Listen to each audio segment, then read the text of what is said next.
Olá, olá, ouvintes do podcast, iniciando mais um episódio e hoje nós vamos ter um bate-papo com um dos ícones do ciclismo. Temos o prazer de receber um dos comandantes da Bike Point, que é a maior loja de ciclismo do Brasil. São 18 anos de muita história, muitos projetos, muitas contribuições para jovens e também para o esporte em geral. E eles ainda estão aí fazendo o universo do ciclismo ser muito grande. Para contar toda essa trajetória, temos o prazer de receber Gustavo Maninho. Seja muito bem-vindo, Maninho. E aí, querido, tudo jóia? Prazer é meu. Boa tarde a todos os ouvintes e a gente vai falar bastante sobre o que a gente mais ama fazer, que é pedalar e curtir o ciclismo e fazer todas as nossas apresentações aí de todos esses anos do nosso projeto. Boa. E para compor esse bate-papo, temos presentes aqui hoje os Powercasters. Eu, Gustavo, saúdo a todos vocês. Temos também Ana Luísa E aí, pessoal, tudo bom? e Danilo Caruso. Fala, galera, vocês estão bom? Eu tô bem. Então é isso aí, galera. Vamos para a nossa conversa. Maninho, conta pra gente um pouquinho quem que é você, como que você começou a pedalar, como é que surgiu essa paixão pelo esporte, se tem alguma relação com seu irmão ou não, enfim, pode ficar à vontade aí, a palavra é sua.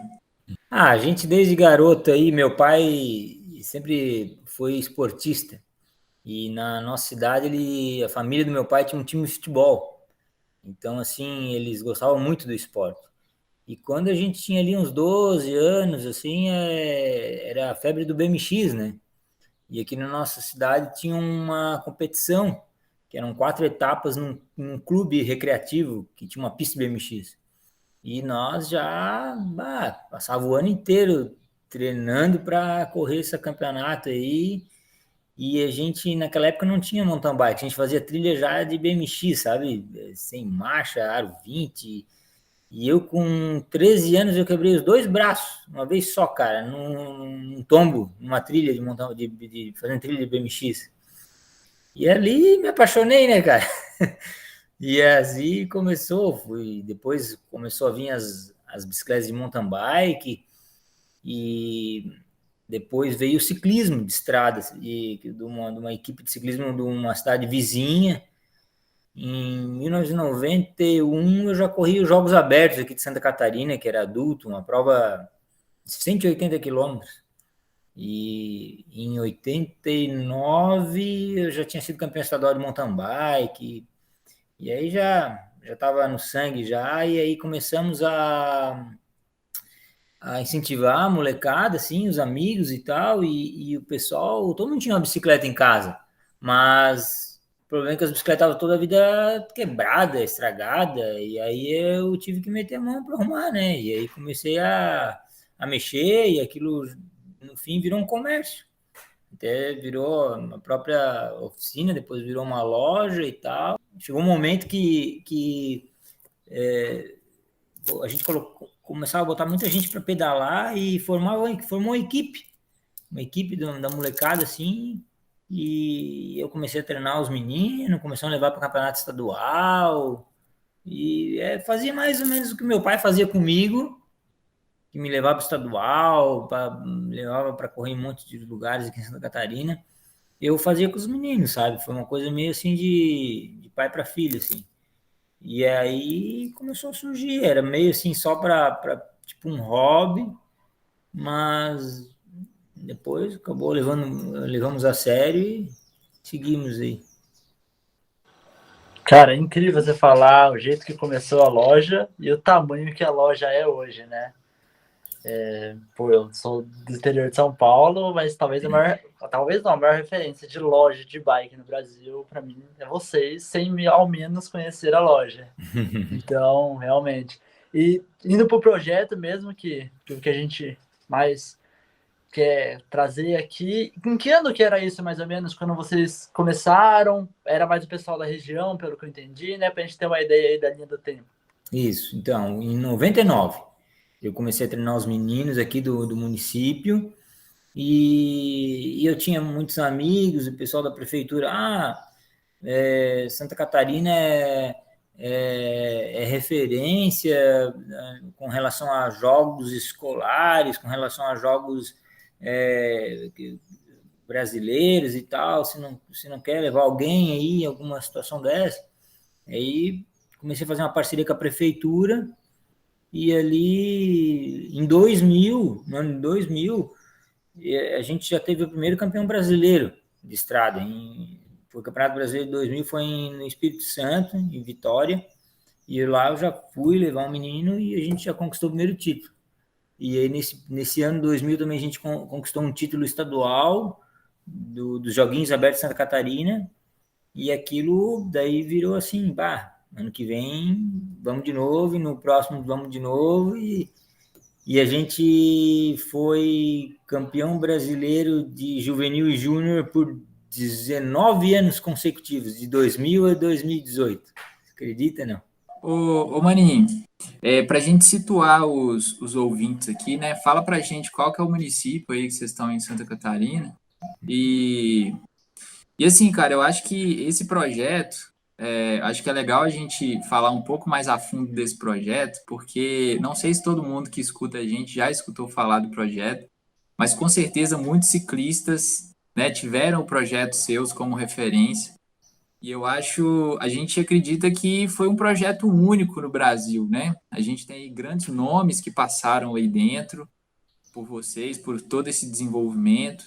E aí, durante muitos anos, vocês acabaram, acho que preenchendo uma lacuna assim muito grande que tinha dentro do esporte, né?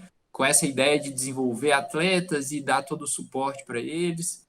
Então, se você puder trazer assim, um pouquinho mais a fundo, como que surgiu essa ideia do projeto, como que foi toda essa realidade da época, né? O que que motivou a vocês a criar o projeto? Porque hoje a gente está em 2021, mas o projeto ele é início dos anos 2000, final da década de 90 ali, né? Então são realidades totalmente diferentes.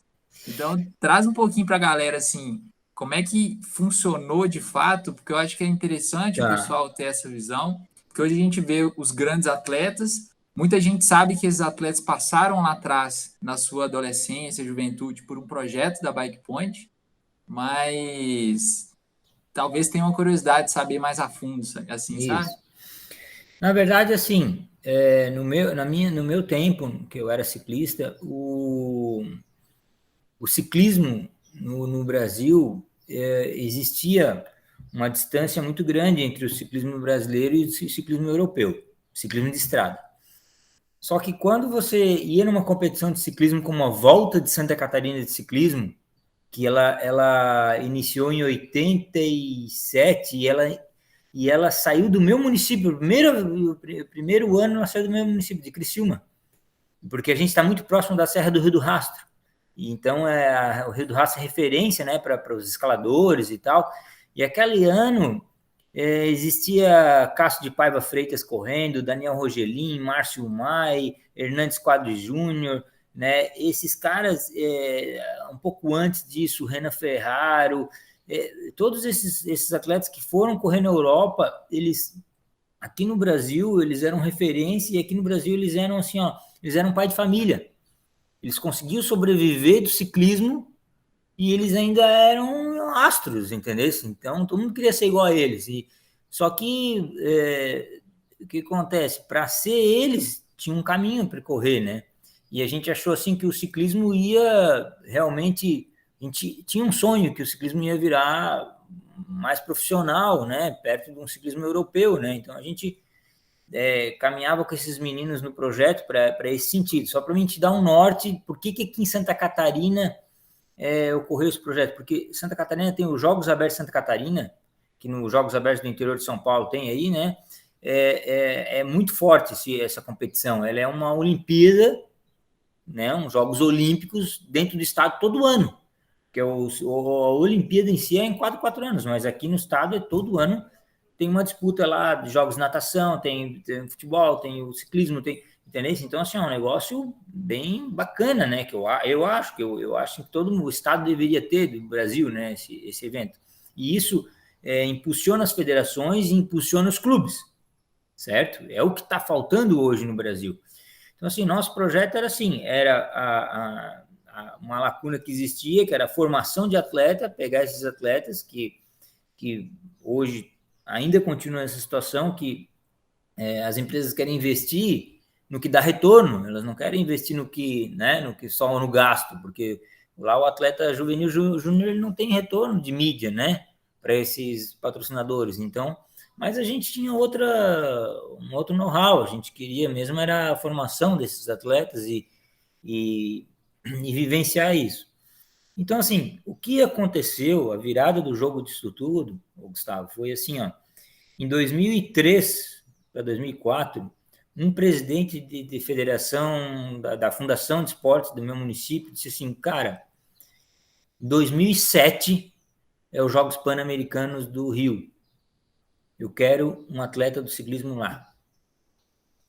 E onde que a gente trouxe o Rafael Andriato para morar aqui e mais, eu fui no Uruguai, eu trouxe mais um uruguaio e fui montando uma equipezinha e tal e comecei a dar uma estrutura já diferente, porque o cara tinha um lance que era, ele queria ver, ele tinha um olhar futuro, sabe?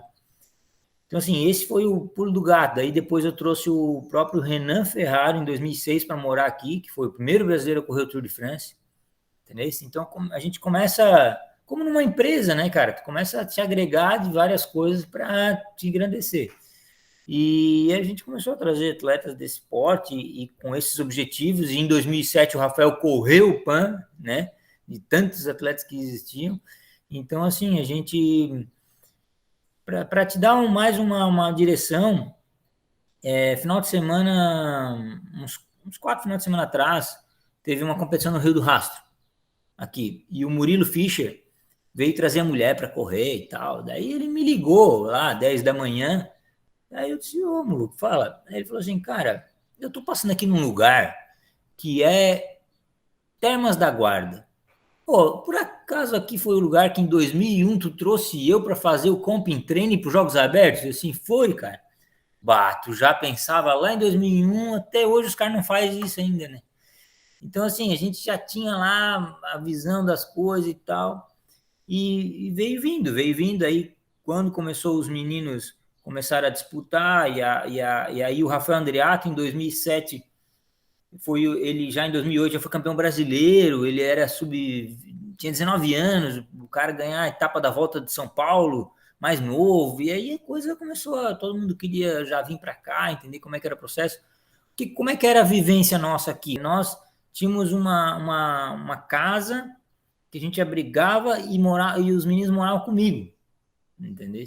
Então, assim, a gente sai para treinar todo dia de manhã, almoça no restaurante junto, volta para casa, descansa, né, do treino, 4, 5 da tarde levanta, faz café, lava roupa, arruma bike e de noite ia para a escola, né? Então, essa era a rotina, assim. Então, assim, é difícil um moleque que estava com vontade não fazer acontecer, entendeu? Dessa forma, com a rotina, com a disciplina, né? Com tudo isso. E assim, a gente oportunizava todo mundo. Chegou um ano de eu ter 70 atletas, não todos na minha casa, mas no projeto, entendeu? E aí virava, uns ficavam aqui um tempo, outros ficavam outro período. E aí a coisa começou, a gente comprou uma van, começou as bicicletas e tal, e a gente correu muito no Uruguai, que eu acho que é uma referência assim, para o ciclismo de estrada e tal, e todos esses jogos abertos, Campeonato Brasileiro, e assim, o que fazia a máquina girar é que esses meninos começaram também a ir para a Europa. A gente tinha uma parceria com o pessoal da Espanha e ele começou a levar alguns moleques para lá e tal, e fazia contrato, pô, era bem legal. Então, assim, quando em 2007, quando conheci o Henrique Vancini eu conheci antes. O Henrique Vancini a gente se conheceu em 2003, num Campeonato Brasileiro de mountain bike no Rio Grande do Sul, que eu levei um atleta daqui da minha cidade e o cara quase ganhou do Henrique. Você acredita, não? E aí Tá, e aí depois em 2006 a gente se encontrou na Copa América de Ciclismo ali em Interlagos, tinha a Copa América de Ciclismo, não sei se vocês recordam, passava ao vivo na Globo e tal, e aí eu levei alguns meninos e a gente passou um trabalho para ganhar do Henrique, cara, lá na corrida, né, de ciclismo, mas ganhamos e aí daí o Henrique acabou vindo pro projeto e tal, e em 2006 eu já fui para Venezuela como mecânico da seleção brasileira, num Pan-Americano Júnior. Foi aí onde começou também uma outra história que fortificou mais ainda o projeto, porque em 2007 aí eu já fui como técnico para o Pan-Americano na Colômbia, e aí eu fiz a contratação do Henrique, eu convoquei, né, perdão, o Henrique Avancini para correr o ciclismo, e o Henrique andava só de mountain bike, mas eu sempre disse para ele que ele tinha uma tendência muito bacana de andar na estrada, né? E aí a gente foi para a Colômbia disputar um Pan-Americano que foi épico, porque o único campeonato mundial de ciclismo na América Latina foi na Colômbia, em 95, quando largou Miguel Indurain, Marco Pantani, Abrão Olano, e foi em Duitama e a competição foi no mesmo lugar, cara. Você acredita, né? Então foi uma coisa muito legal. E aí a gente depois foi para o Mundial no México, já nesse ano, 2007, e chegou lá, o Henrique chegou para mim e disse assim, vem cá que eu vou te apresentar duas pessoas. Você pode falar, vamos lá. Aí um era um treinador, que passava uns treinos para o Henrique, um gringo, e o outro cara era o Peter Sagan, que já era amigo do Henrique. E aí foi, cara. Maninho, eu tô tentando estruturar na minha cabeça como era esse projeto, assim, no sentido de se os atletas eles pagavam, o que eles tinham, se eles tinham, assim, todo o processo de treinamento, planilha, se eles ficavam aí a temporada inteira, se era alguma época do ano. Essas questões, assim, de como era a dinâmica, eu não entendi muito bem ainda, assim. Certo. O Santa Catarina é muito regulamentar. A regra para estar correndo federado em Santa Catarina é muito rígida. Então, você, Ana, quiser correr aqui pela minha equipe, você tem que transferir um ano antes. Eu, como clube, tenho que transferir você um ano antes e manter você, e para depois, ser no outro ano, você competir. Então, eu sempre trabalhei assim. A gente sempre participava dos campeonatos brasileiros de mountain bike, estrada. Ali você via realmente a galera que estava andando bem, e aí você tinha que fazer uma contratação ali naquele momento para o próximo ano o cara tá na equipe, né? E aí, então, assim, tu tem que fazer transferência, tem que fazer toda uma parte, né, burocrática e acertar salário, nós pagávamos salário, os atletas tinham bolsa atleta também, e assim, em novembro, todo novembro, eu iniciava a temporada, já do outro ano. Então, assim, todo novembro todo mundo estava em casa, mas eles eram obrigados, assim, né, a cumprir com as planilhas, entendeu? Então, eu já todo domingo eu disponibilizava as planilhas e nós tínhamos um grupo ali e tal, as distâncias, as frequências, as cadências de todo mundo, de todas as idades, né, por faixa etária e tal, infanto, juvenil, júnior, as metragens das bicicletas que poderiam ser usadas, né, os limites e tal. Então, o pessoal fazia base em novembro, fazia base em dezembro, fazia base em janeiro, fazia pré-temporada, fazia transição, e em março eles vinham para cá, eles vinham para nossa casa, entendeu? E aí já chegava em março já mais preparado, já com uma estrutura, né? Não chegava de paraquedas, assim. Então, e realmente só passando pelas etapas do treinamento que eles iriam chegar aqui, porque se o cara, né, consegue monitorar o atleta, né? Se o cara não faz o que é planejado, ele já não chegava no alojamento, né? Então, quando chegava no alojamento, já chegava bem, já estava quase pronto para as competições. É que a gente, se tu perguntar para qualquer um dos atletas, eles lembram. chegava aqui, a gente intensificava bastante o treinamento, porque eu ia com a van, eu levava as bikes dentro da van de contrarrelógio, a gente trocava de bike, fazia quarteta, fazia fartlek, fazia para subida. Nós temos um outro privilégio aqui na nossa região, que é a parte geográfica. Ela tanto tu tens planície, quanto tem meia montanha, quanto tem alta montanha. Então, isso é um benefício, porque às vezes um atleta vai treinar, eu moro na altitude, mas ele não tem plano para treinar, para ter a passada, para regenerar, mas eu moro aqui na planície, não tem nem a subida mais perto é 100 quilômetros, aí era complicado.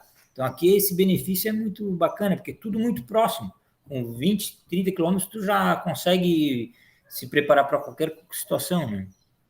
Então, assim, em março eles vinham para cá e a gente... Então, eles tinham Bolsa Atleta, eles tinham um restaurante, que a gente tinha a parceria dos restaurantes e tal, e os pais ajudavam um pouco e tal, e a gente seguia, assim, bem tranquilo. É engraçado você falar que aí tem tudo, porque aqui em Minas a gente tem praticamente morro, aqui, né, na região de Belo Horizonte, Viçosa, ali onde a Ana tá. Se você for mais para o Triângulo Mineiro, você só tem planície. Então aí, como tem uma mistura. Por isso que eu digo que nós estamos a 15 quilômetros da praia e estamos a 30 quilômetros do Rio do Rastro. Então, assim, a gente está no meio do negócio. E nos anos que eu fui técnico da seleção brasileira, 6 anos consecutivos a gente conquistou medalha no Pan-Americano, graças a porque eu fazia a convocação dos atletas, trazia para cá e treinava a galera aqui, porque todas as condições nós tínhamos, né? Inclusive, assim, até questão de trânsito, o pessoal muito respeitado e tal, tudo bem tranquilo, assim. Cara, é muito legal escutar você contando toda essa história, porque dá para ver que, assim, houve um desenvolvimento forte dos atletas, mas também foi muito benéfico para vocês, né? Você aí teve todo um crescimento profissional, imagino eu, chegou à seleção, foi mecânico, conheceu vários países. Então, acho que foi um projeto que, de fato, assim, mudou a vida de muita gente, né? Acredito que a Suzy aí também. E aí, cara, conta pra gente quantos anos foram de projeto, porque hoje em dia não existe mais, né? Então fala pra gente aí desde, né, quanto tempo que durou toda essa estrutura, todo esse apoio. Se tinha alguma fonte financiadora, você comentou que a prefeitura, de certa forma, poderia estar apoiando, teve o cara que te procurou querendo colocar o atleta no Pan-Americano, né? Mas você comentou que os atletas recebiam um certo salário, tinha toda a estrutura de comida, casa, enfim. Então, fala um pouquinho disso para a gente também. E aí depois chega no ponto que o projeto finaliza. E aí conta para a gente o que levou, né, a essa finalização.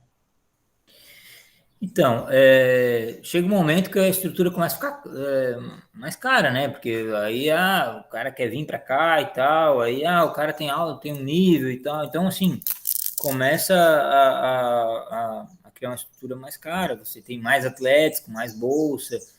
E o que acontece? Nosso maior, vamos dizer assim, gargalo foi 2 situações. Uma que realmente tanto a Bike Point necessitou do Gustavo de volta à empresa, certo? Em 2017, ela realmente, meu irmão disse, cara, acho que está na hora de tu vir para cá para me ajudar, a empresa precisa se estruturar melhor e tal. E só que foi ali, final de 2016 para 2017, a prefeitura mudou a prefeitura mudou o partido político da prefeitura de Criciúma. E o cara que entrou, existia uma lei que era uma lei, ele derrubou a lei, cara.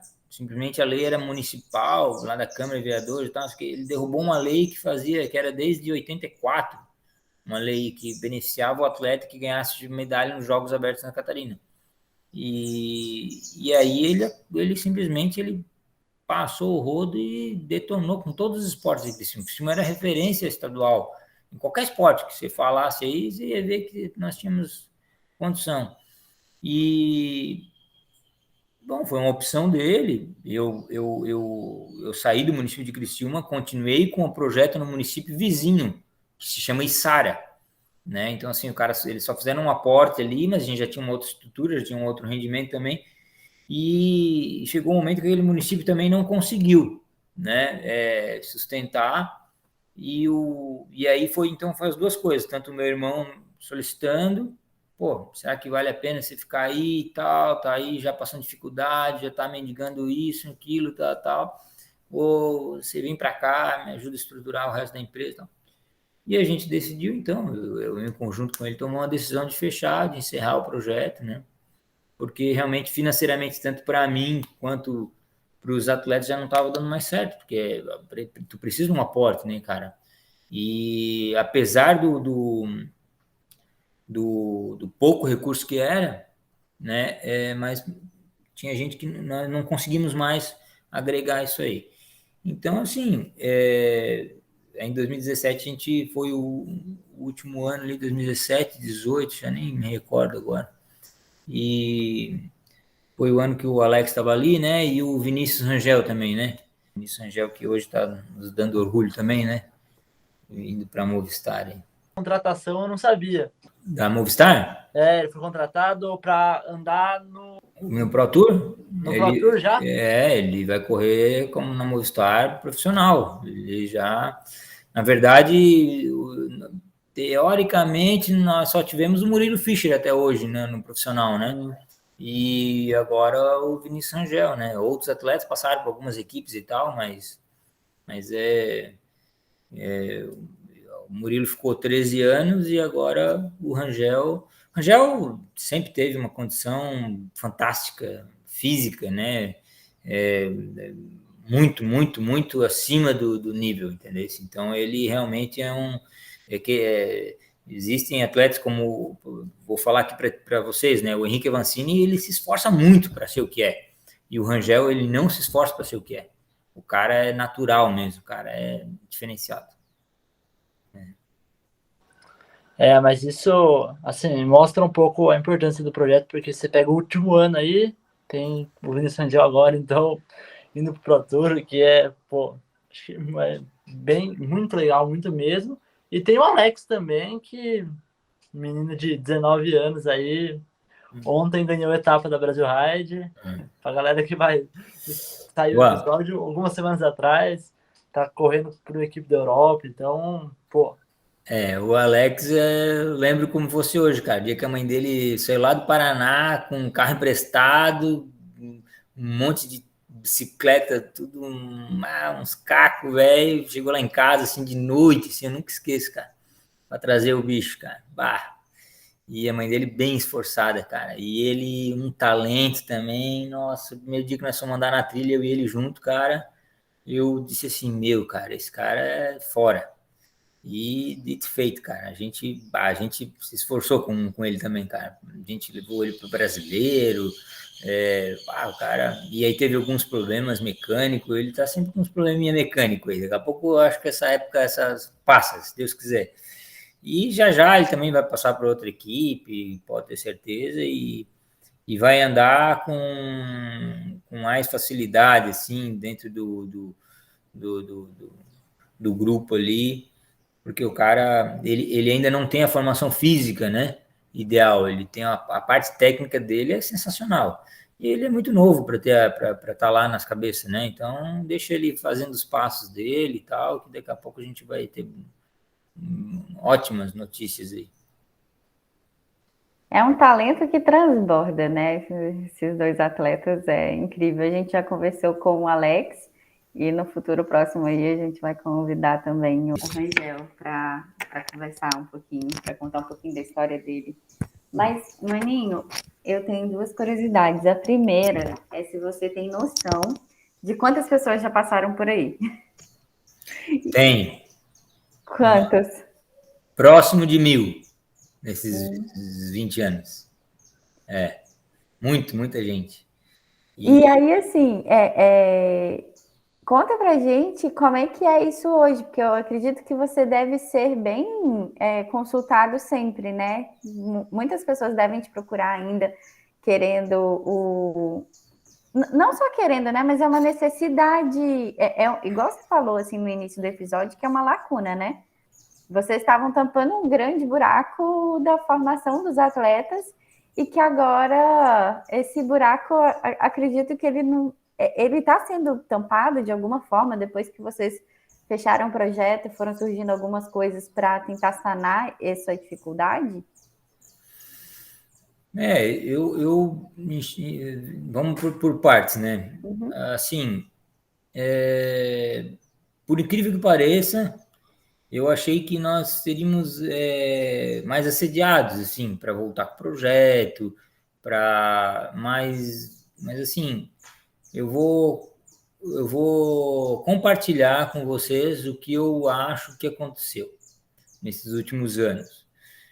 O que acontece? A Confederação Brasileira de Ciclismo, ela se apoiou numa situação onde que ficou muito cômodo para ela não se mover mais e não se ficar mais preocupada com os clubes, os pequenos clubes e os clubes que fazem a formação. E aí realmente se chamou Henrique Avancini.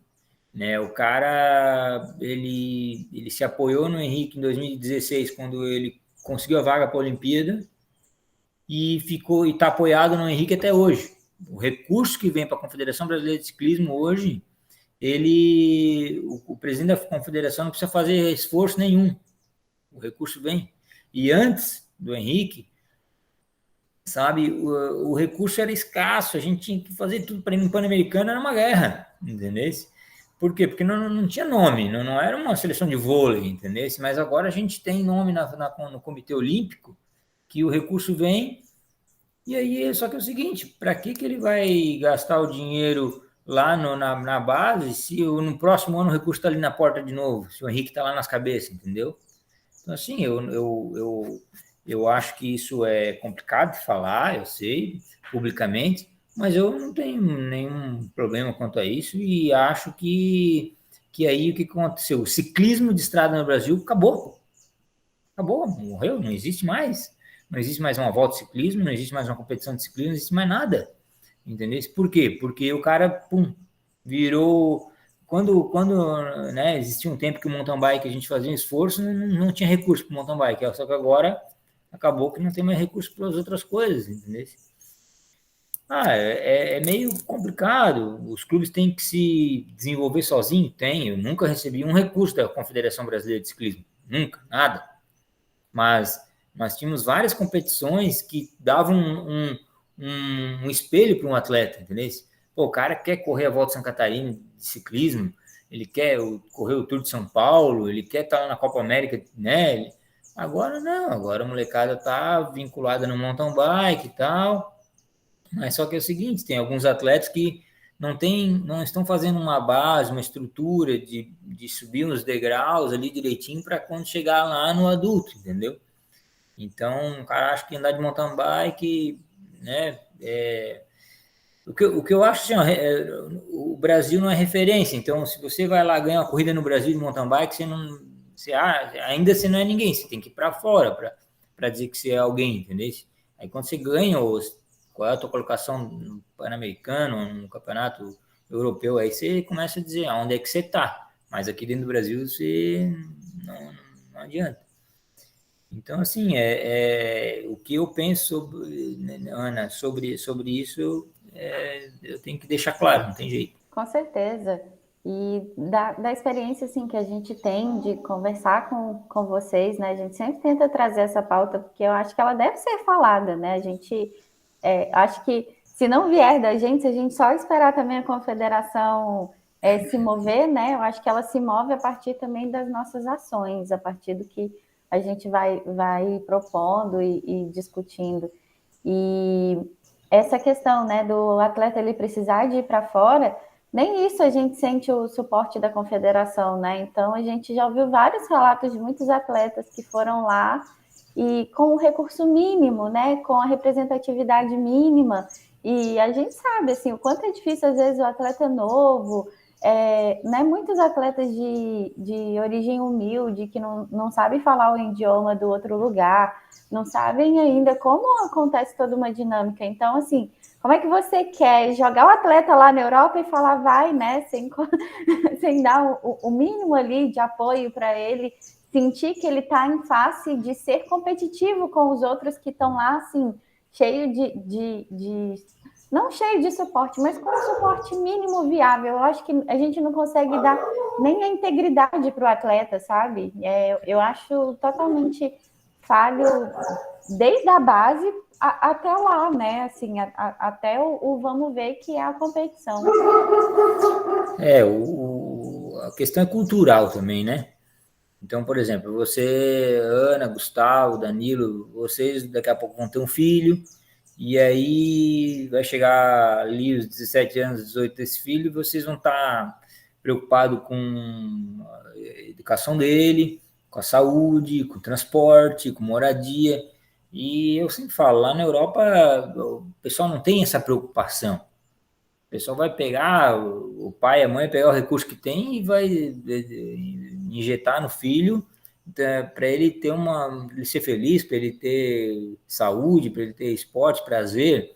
Não vai estar preocupado com a faculdade, porque a faculdade vai ter. Não vai estar preocupado com o transporte público, vai ter. Não vai estar preocupado com a saúde, porque vai ter. Entendeu? Então é uma questão cultural, né? Então é bem complexo. Aí é um tema longevo para a gente falar.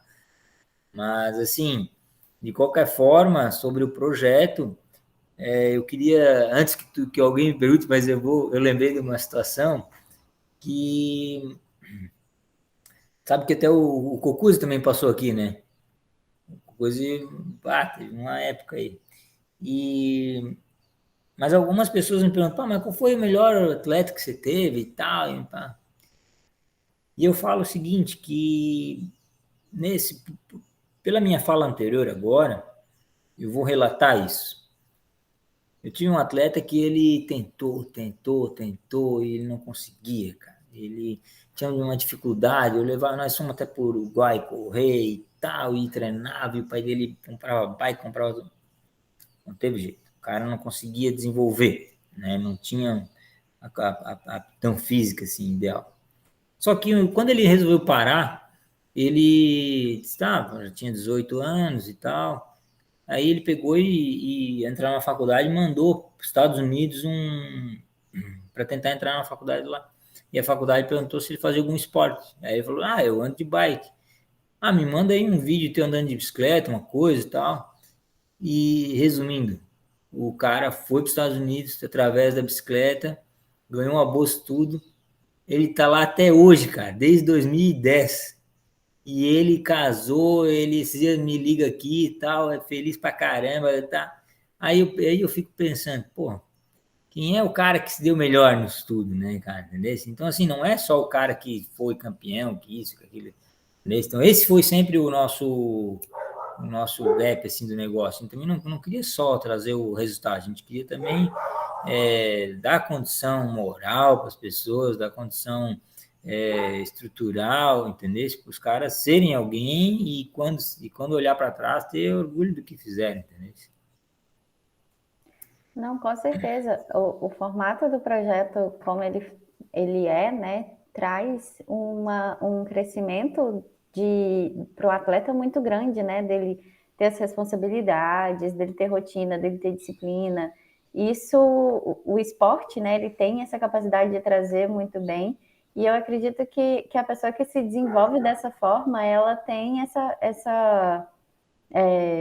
esse aprendizado para o resto da vida, né? Então, poxa, dessas 1000 sementinhas aí que você plantou, com certeza, muitas germinaram. Sim, daí ele lá na vida adulta dele vai ser diferente, entendeu?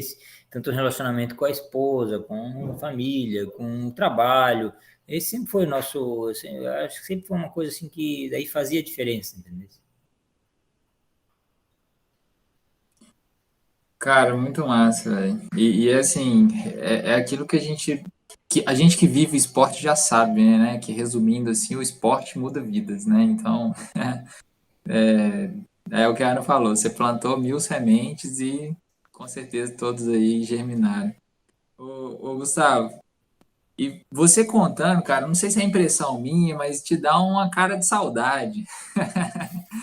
E aí, assim, compartilha com a gente, velho, qual que foi a época do projeto, assim, que te dá mais saudade?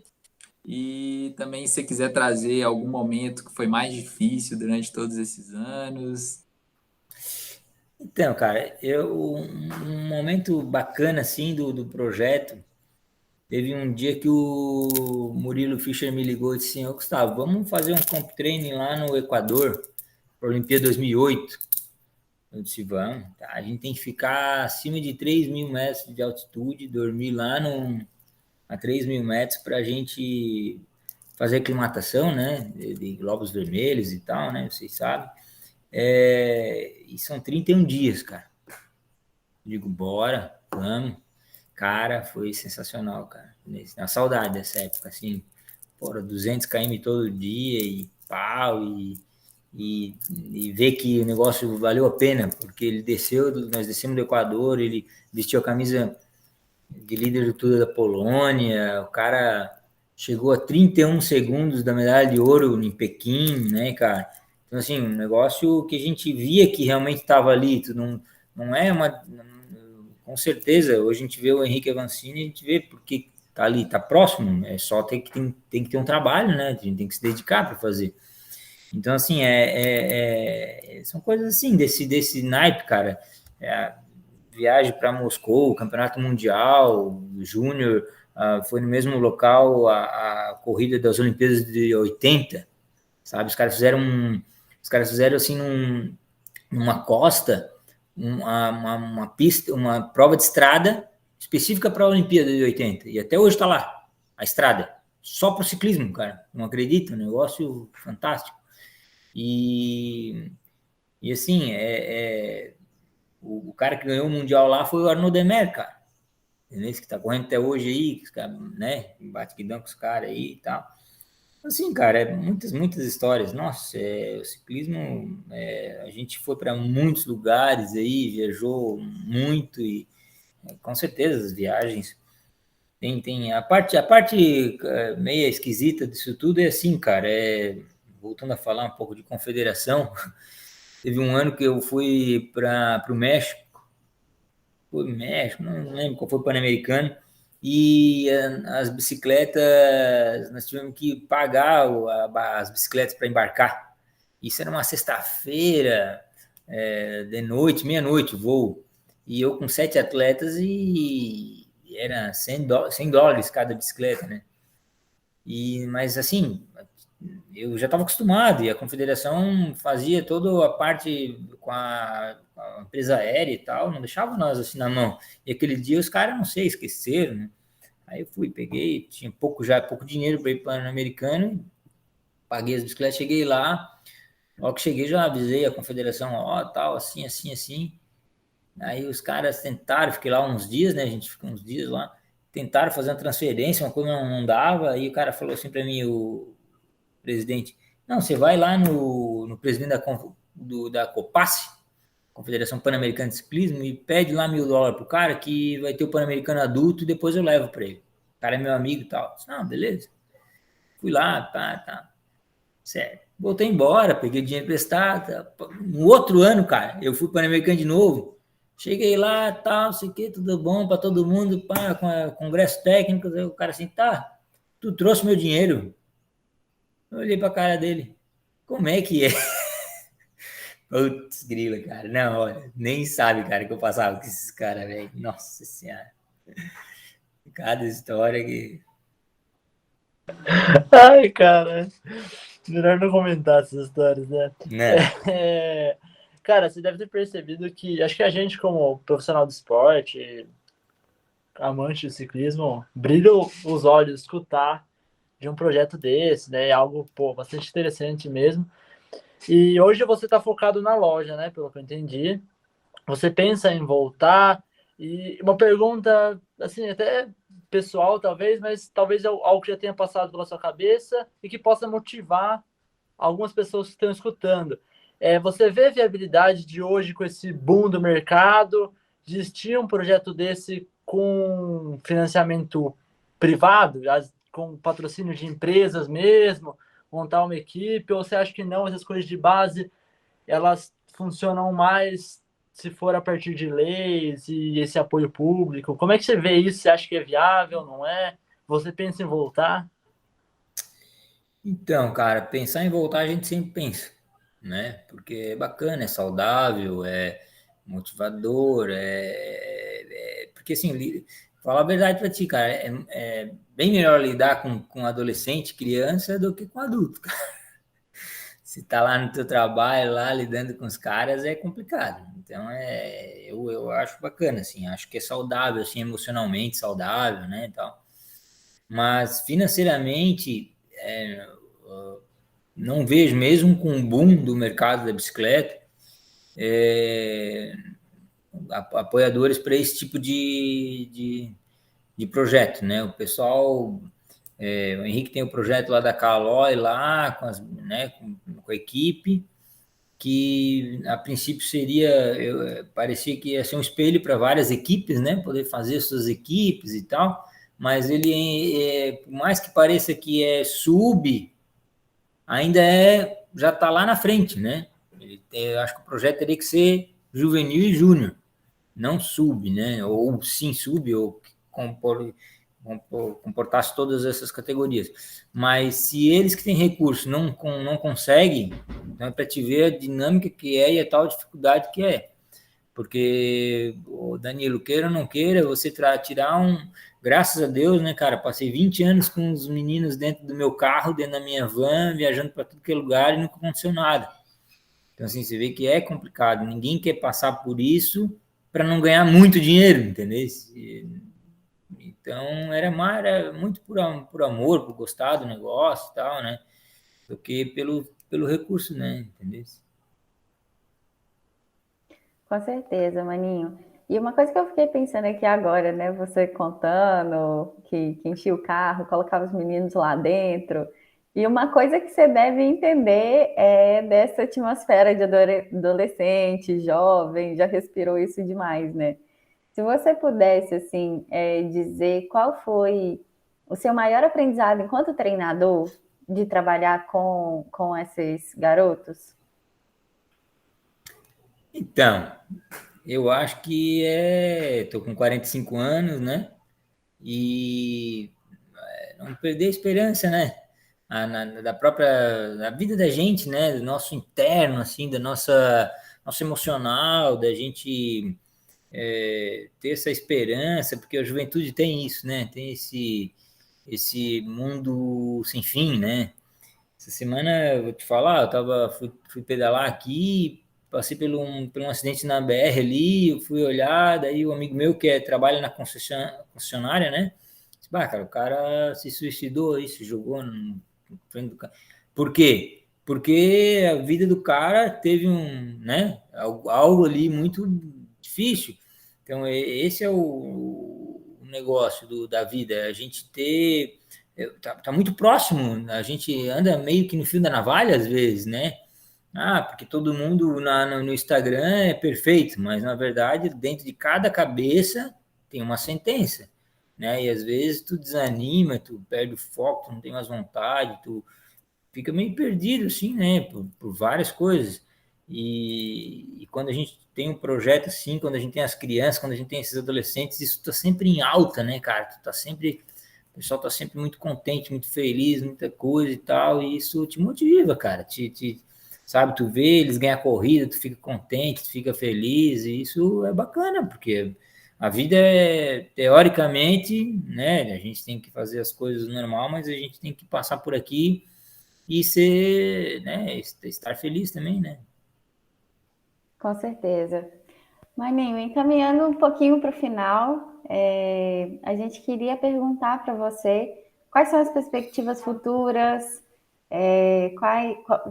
quais são os seus sonhos ainda de realizar no meio da bike, como é que você está? Conta para a gente um pouquinho como vai ser o futuro. E também eu queria que você trouxesse uma reflexão para os pais desses atletas, porque eu acredito que é tão difícil, né, às vezes, para o pai do atleta confiar no processo, né? É um esporte que pode acontecer de tudo, então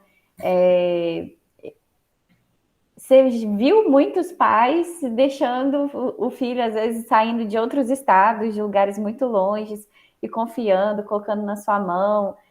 Então, acho que seria legal também você passar esse recado para os pais. Uhum. Então, quando eu vejo o projeto do Henrique ali, de vez em quando eu pego um telefone, vou ligar para o Henrique, né? E aí, não vou me meter e tal, mas eu tô louco que o Rui aposenta, né? Quem sabe eu pego a vaga do Rui, né? Ai, ai, ai, vamos ver, vamos ver. A prefeitura aí, cara, o cara da prefeitura também me ligou essa semana aí, preciso falar contigo, não sei o que e tal. Os caras, de vez em quando, dão uma rodeada, assim, né? Então, o futuro a gente não sabe, né? Às vezes, assim, sempre foi muito de eu estar à frente do negócio, ir lá correr atrás e tal e tal. Agora eu dei um tempo. Quem sabe o negócio corre atrás de mim, não sei, vamos ver. Tá na hora, né? Porque a gente cansa. E com relação aos pais, assim, eu de todos a gente lidou com mais de tudo isso de atleta que a gente vem conversando. Imagina os pais, né? Pai, mãe. Nossa, eu tenho assim vamos dizer assim, eu tenho realmente a realidade do que é uma família brasileira, né? Pai separado, mãe que isso, pai aquilo, aquelas coisas, tu vê de tudo, né? Mas assim, ó, por incrível que pareça, eu nunca tive um pai que não quisesse que o filho fosse lá para casa. Assim. Todos eles, sempre, todos foram muito, muito, muito. Gostavam, cara, gostavam, sim. E, e já dos primeiros 2 meses, assim, já via que aquilo valia muito a pena, né, para o filho. O filho já amadurecia muito rápido. Mas qual que é o recado? O recado é assim, né? Ah, acho que a gente falou bastante sobre isso. E eu sempre penso que eu tenho uma filha também, 18 anos, então eu sempre penso que o filho estando feliz, o pai vai estar feliz, né? Então, se o filho gosta de fazer ciclismo, se o filho gosta de fazer qualquer modalidade, ou que for fazer, o pai tem que apoiar, né? E isso vai se refletir naturalmente e aí vão estar todos bem saudáveis, né? Então, porque dificuldades vão sempre ter. Dificuldade disso, daquilo, transporte, não sei o quê, dorme, tá frio, tá, né, chuva e tal, aquela coisa toda que o pai às vezes se preocupa, bem básico até, né? Mas o pai, às vezes, quando passa tudo, o pai vai ver que o que mais ele ia se preocupar no futuro era com a questão emocional do filho, com a questão, né, profissional dele. E aí, eu passar a chuva, eu passar um dia de fome, eu sabe, eu ficar um tempo dentro do carro, viajando, essas coisas eram tudo muito, assim, superficiais, né? Perto do contexto. Mas tudo certo, muitos pais, grandes amigos eu fiz, né? Grandes amigos eu fiz, vários pais, assim, muito legal. Até hoje, assim, a gente, graças a Deus, quando eu e minha esposa tem que fazer uma viagem, assim, vamos para onde? Vamos para Minas. Tem muita gente para ficar. Vamos para o Rio? Tem também. Vamos para São Paulo? Tem, até qualquer lugar tem, cara. Então, isso é gratificante também. Show de bola. Massa, maninho. Cara, assim, a gente tá torcendo muito, cara, para que essa galera te procure, você possa voltar a assumir um projeto aí. Quem sabe a gente até lança uma campanha, né? Volta Bike Point, enfim. Vamos acompanhar as cenas dos próximos capítulos aí, mas o Brasil precisa disso, viu? E aí, para finalizar de fato, dá mais 2 recados pra gente. O primeiro recado é alguma coisa que você gostaria de falar para os novos ciclistas, né, que estão surgindo, ciclistas de base. E o segundo recado seria para as autoridades, para os grandes nomes do ciclismo, onde que a gente precisa reunir força de trabalho para poder mudar a realidade brasileira. Isso. eu me ponho no lugar das confederações e das federações, né? Por exemplo, hoje o ciclismo no Brasil é um ciclismo master, né? Que tu pode cobrar a inscrição que você quiser, cara. Você imagina que o Letap custa 900 e poucos reais para te largar uma prova. Como é que um menino de 12, 13, 14, 15 anos vai correr uma prova que custa 900 reais a inscrição? Então virou um comércio. Então, assim, muitas coisas são bolha, né, cara? Vai acabar.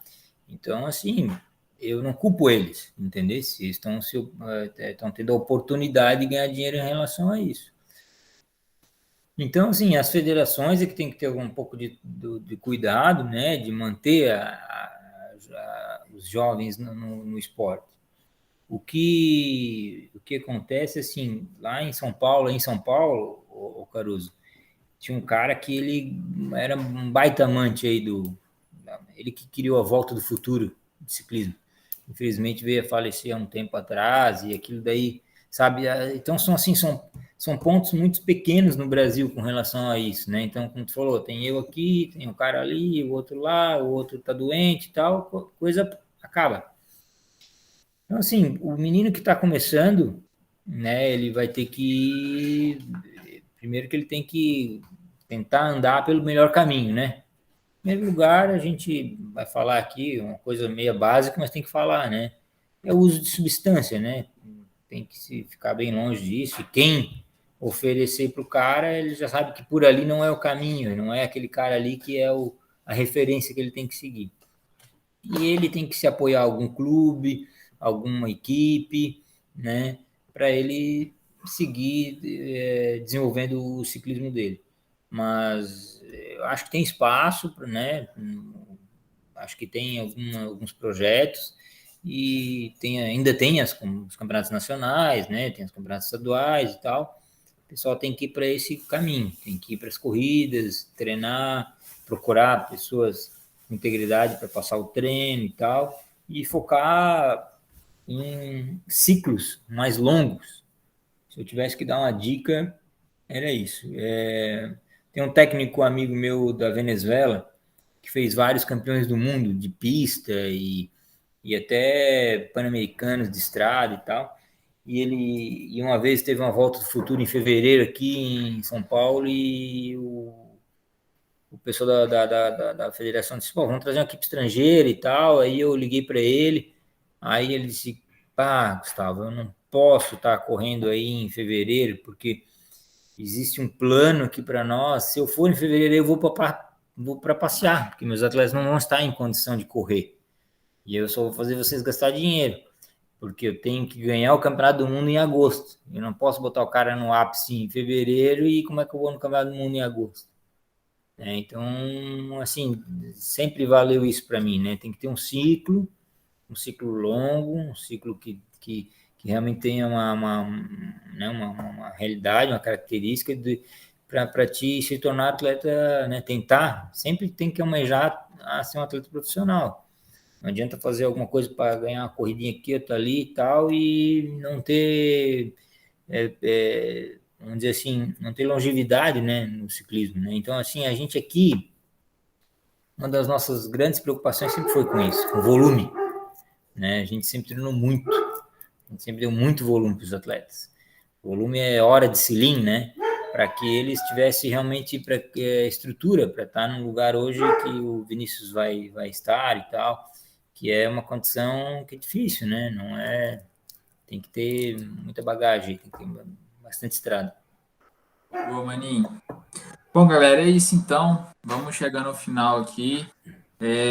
Maninho, queria agradecer muito, muito sua presença aqui, o bate-papo com a gente. Foi muito legal conhecer sua história, suas perspectivas, seu ponto de vista aí em relação, né, ao ciclismo atual, ao desenvolvimento de atletas. Cara, você imagina que seja um espelho aí para muitos profissionais que atuam nesse mundo do esporte hoje. E aí, se você quiser divulgar alguma rede sua, onde o pessoal te acha para poder bater um papo, né, chegar até você para reiniciar novos projetos de desenvolvimento, enfim, fica à vontade. Eu tenho o Instagram ali, né? Gu Maninho, né? De Gustavo, e aí Maninho, Gumaninho. E estamos lá, pode entrar em contato, conversar com a gente. E aí, a gente é novo ainda, né? Tem muito para rodar aí ainda. Boa.